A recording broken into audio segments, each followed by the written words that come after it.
welcome back to the Citizens channel. Hope you're all staying safe and well. We've had time to reflect on, yes, Arsenal the good one, City the evil three. Yes, so we'll talk about AFTB later before we finish. A lot to get through today. Of course, for once, a full Emirates. I think it has been most of this season since he hit top spot, which makes a change from the last 4 or 5 seasons, that's for sure. 7:30 p.m. kickoff on the 15th of February 2023. So our talking point show, we'll have a look at match stats, facts, and opinions on certain things as well, including a referee who, yes, I will apologise now for my bad language throughout this, but hey, it's just a bit of fun, just a bit of banter. Stuart, don't take offence. How come? I mean, we live in the same town, don't we? I live in Altrincham as well. I should seek him out and have a chat, but that's probably never going to happen. And a little bit of fun at AFTV as well. Interesting guys they have on that's for sure. And they've obviously come to the fore again now. It's always more fun when they get beaten, isn't it? That's for sure. Right, please, if you are new to the channel, push that subscribe button, push the bell notifications. It'd be great to have you on board. Please spread the word. And if you are pushing buttons, or you've already pushed up the button, just press that other one as well. Give us a like. I'm trying to get between 15 and 20 likes for these City vlogs. So not a massive target. If you can help me towards that, I would be very grateful. So just give that thumbs up, that like button, a push, a press, whatever you're going to do with it. A hit, smash it, that's it. And it's smash it, what they say.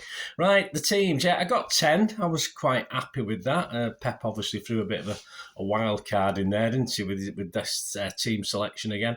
Edison, Walker, Diaz, Aki, Rodri, De Bruyne, Gundogan, Bernardo, Mahrez, Grealish and Haaland. On the bench, Ortega, Phillips, Laporte, Alvarez, Gomez, Akanji, Foden, Palmer and Lewis. Yeah, so Ake in, Laporte out. Very interesting. So Bernardo or Ake on Saka or both of them.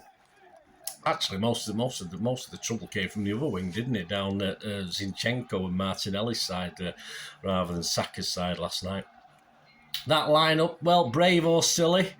I'm probably edging towards the latter, as he sort of admitted, now reading the papers today, he admitted he had to change things at half-time because it wasn't quite working, but wasn't perhaps rocket science, but brave or silly. I'll edge towards silly with a little bit of bravery in it, but fortunately we got away with it.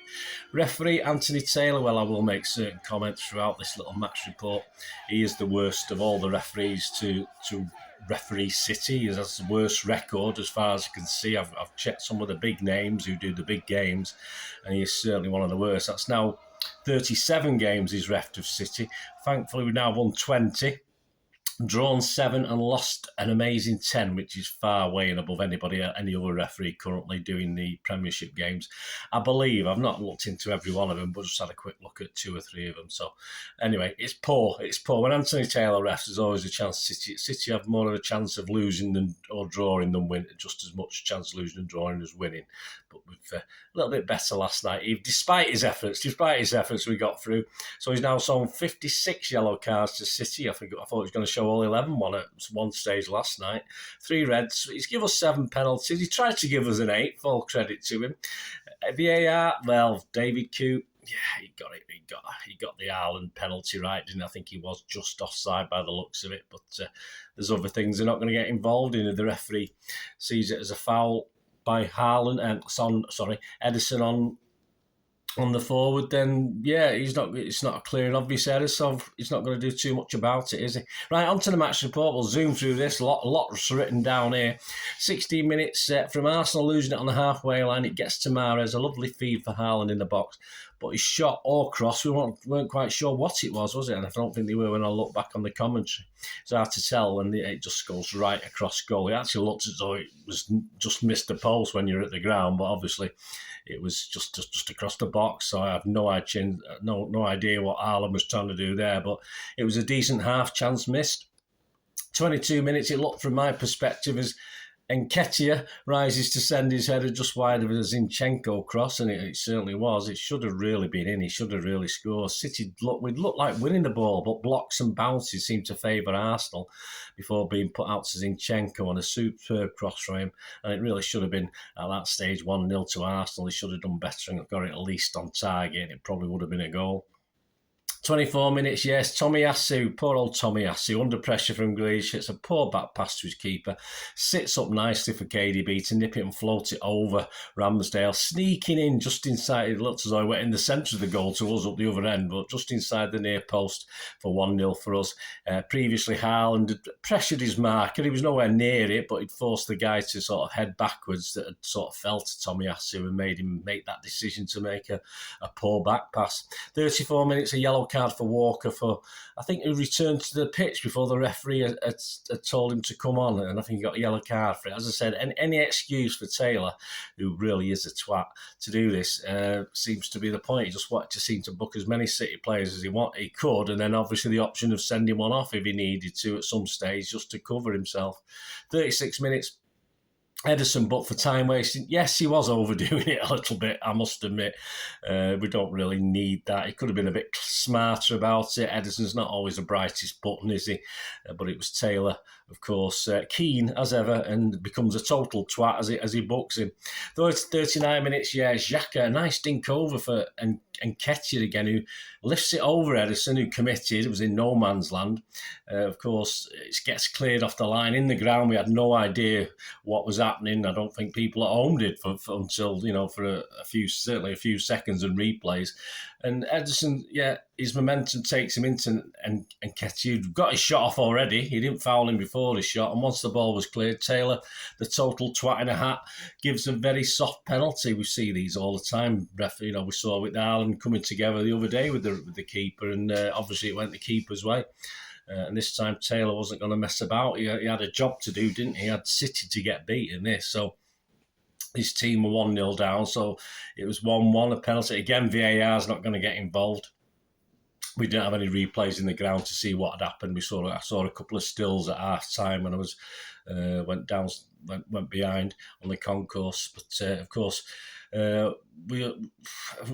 they just agreed with what's Taylor's small mind, small brains. So we did have a couple of chances to actually clear it before it came to that, but both Aki and Rodri guilty of poor balls out. But in the end, the most guilty for me, not particularly because of the foul, as I said, he was a bit clumsy coming out, and but what can you do as a keeper? But he shouldn't have come out in the first place. Ederson again, a big error in a big game.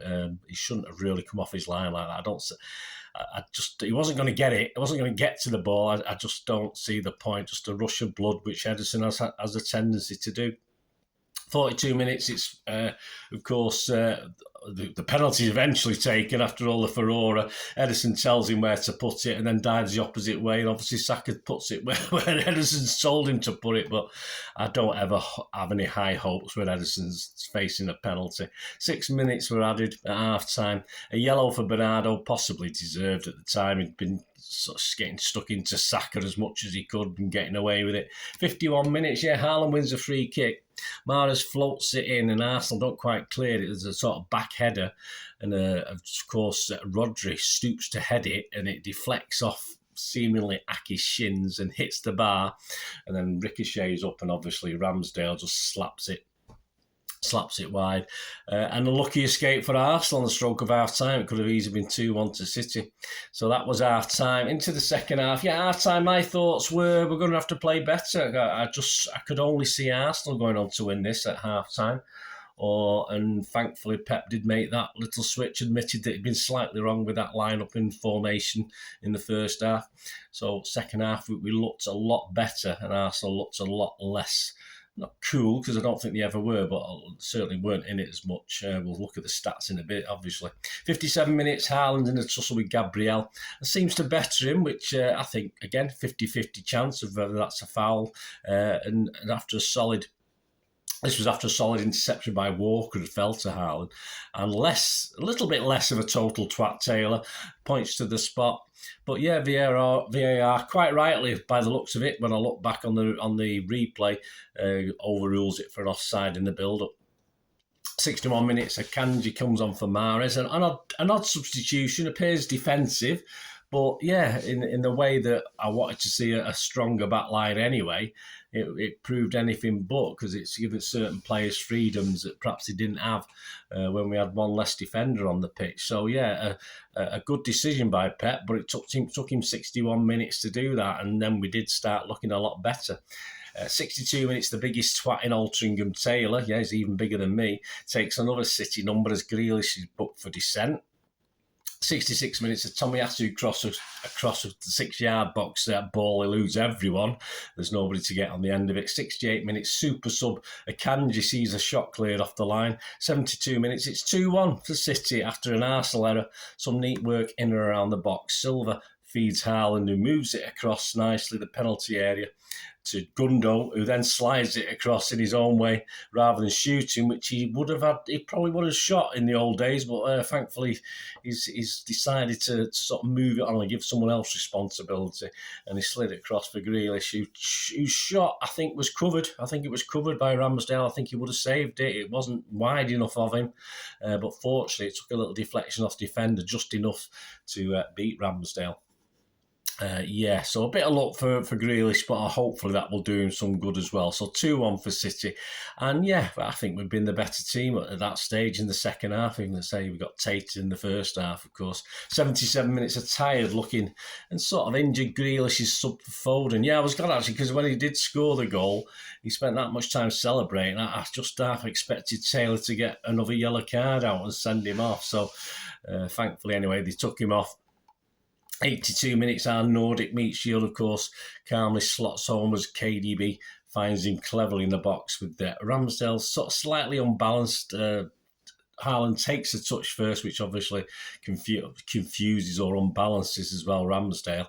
But some nice little interplay around the box from City. There's a little gap there for Haaland just to hit it home, similar to Rodri hitting home in the same goal, obviously a bit later last season. But and it all started with Walker winning the ball very well in front of Pep, so that would have gone down okay. And Rodri and Gundo quickly moving it on to KDB to supply the killer pass. 87 minutes, Phillips for KDB. This KDB dodges objects thrown by those good-natured Arsenal fans, of course, as he walks around the pitch. He'd had an altercation with Arteta, hadn't he, on about 50 minutes, but that all ended okay anyway. But, of course, trying to get the ball, and Arteta was trying to keep it away from him. 89 minutes, Nketiah has a chance, but heads wide. Consolation, it would have been a nervy 5 minutes, of course, but we saw it out. A hug at the end for KDB and Arteta, which was nice to see after that minor spat. The match starts awful for City, in fairness, the worst I've seen. I can't remember seeing anything this worse for City, actually, even in the big games against Liverpool. Shots 10 for Arsenal, 1 on target, so that was the difference. A few blocks, of course, and 9 for City with 6 on target. That's good. I like to see that. That's a good percentage. Possession, City, 36% for City, 64% for Arsenal. Oh, the worm has turned, hasn't it? Passes, 523 for Arsenal, 301 for City. Pass accuracy, I have never seen it this low for City. 82% for Arsenal isn't great. City, 73%. 73? Low. Fouls, 11 by them, 15 by us. 2 yellows for them, 4 for us. Offsides, 3 for us, and 0 for them. Corners, 1 for them, and 2 for us. Yeah, corner market these days, guys, just go for under 9.5. I mean, most weeks it comes off. XG Philosophy at XG Philosophy. At least we won on this, just. Arsenal 1.75 and City 1.77. Our overall record now reads a little bit better. Still not great at Arsenal's place in the league. Played 95, won 20, drawn 22 and lost 53. 95 scored 167 goals against. A little interesting stat. I don't do quirky stats anymore, but that's now the 11th time Arsenal have lost on the trot in the top league, in the Premier League, to City. The most in their whole history, not just Premier League, but in the whole history. They've never been beaten 11 times on the trot. I think 10 was a record. Hopefully it'll be 12 this season later on. That's good. That's good in the whole of the history. We've got a good history, got a good tradition, Arsenal, they've got a good traditional right. To sum up, AFTV, I don't usually watch it, but I saw the headlines about financial abomination. Someone was asked on the coach what it was. I just laughed and thought, what's he on about? And then obviously I looked on Twitter, and it was of course, this guy who looked a little bit like Anthony Taylor's long-lost inbred brother, was calling City a financial abomination. Apparently, I looked up the meaning. I do know the meaning, but I just looked up the official Wikipedia or dictionary meaning on Twitter, and it's a thing that causes disgust or loathing. Yes, I disgust and loathe my team all the time. I think he went on to say it was good against evil, etc., etc., but surpassed themselves, Arsenal fan TV. Yeah, quite funny. The drum, they didn't have a drum last season that I remember. The drum, they got a drum right next to the away fans, which is absolutely annoying, to be honest with you. And interestingly enough, I mean, the Arsenal crowd were quite good last night. I mean, they have 2 or 3 basic songs, which all the stadium join in with, and that's it. And these guys with the drum, there's about 20 of them behind, being very animated, singing the songs. But I don't think any of the songs or the drum beat for the songs ever caught on around the stadium. It was just this little section doing it. The rest of the stadium were doing their own thing. So yeah, it's quite a bit of a waste of time, but just fucking annoying as it is. A drum at away games, you know, they should be banned for me. Yep, sum up City. Yep. Best performance of the season for me, in a scrappy way, not in a silky way. Certainly a better second half, and it's nice to see this scrappy-looking City digging in, getting the points, playing Route 1 football sometimes when necessary, wasting a bit of time, although it could have been done a little bit cleverer. And some great finishing when it mattered in and around the box. Arsenal sort of it's their own fault, a lot of it, some poor passing out, etc. But some good finishing, great finishing by City. Well, of course, we need to be a little bit smoother against Notts Forest, but also definitely a little bit of that grit and crappy play as well. That'll do for me. Some of the players looked tired last night, which is all credit to Arsenal. They're a fit young side. And we gave City a game last night, and some of our players did look a little bit weary. It'll be interesting to see how many changes he's forced to make for Nottingham. Hopefully not too many, because that's possibly his best 11. Was sort of involved last night at various times. I'm not saying he started with his best 11 at the moment, but it's no point in going to Arsenal and winning, then throwing it away, going on a trip to the City ground, is it? So that's all to do. Arsenal, let's talk about Arsenal. Yeah, they won all the stats except the most important one, the old balls in the onion bag. But there's a good little team there, a little bit more experience in it. And they're going to be a big problem. We will have to strengthen accordingly, because there's no doubt about it, for most of last night, Arsenal were the better team for me. And I say, it's just, that's why we're champions. Is that why we sing it, isn't it? We dug in and got a cracking result in the end. But certainly young, very fit, very up for it. And we managed to play, Pep had to play a simpler, more basic game, which is nothing wrong with that. That's how it should be. A lot of fans have been saying that. Sometimes we need to be a bit more direct, all this tippy-tappy stuff. And you certainly don't get a chance to do that against Arsenal, or if you do, you could lose it. And Pep knows that. That's why he changed the tactics, and that's what perhaps he should have done a little bit more from the start, rather than wait till, obviously, to see that it wasn't quite working. But their young players make mistakes. The manager gets frustrated, and their young players will get frustrated. So they've got a lot to learn, but that's not a bad Arsenal team, that, for me. They'll bounce back, and I think whoever finishes above Arsenal, which hopefully will be us, will be champions. I don't see any doubt about it. And I can't. All right, United are up there, but at this point in time, Arsenal will win that league unless we carry on and have a great last 14 games, however many it is now, 14, 15 games. But whoever finishes, it's simple, isn't it? Whoever finishes above Arsenal, I think, will be champions. And hopefully, fingers crossed, it's us. Let me know your thoughts, guys. Please check out my Player 80s show, including Simon Bukowski. I hope you enjoyed that. A big one, long one today, but it's a big game, wasn't it? So let us know your thoughts. Let us know your opinions. And of course, I'm recording this on Thursday. And of course, on Friday, I've not done it yet. I'm a bit way through it. I'll have the Forest versus City preview for the game on Saturday. So that'll be out on Friday. So press those buttons and get notified of that. And thank you so much for your support as ever. And enjoy it. Great win for City, and a bit of fun with AFTV, and have a bit of fun with the old good versus evil and the financial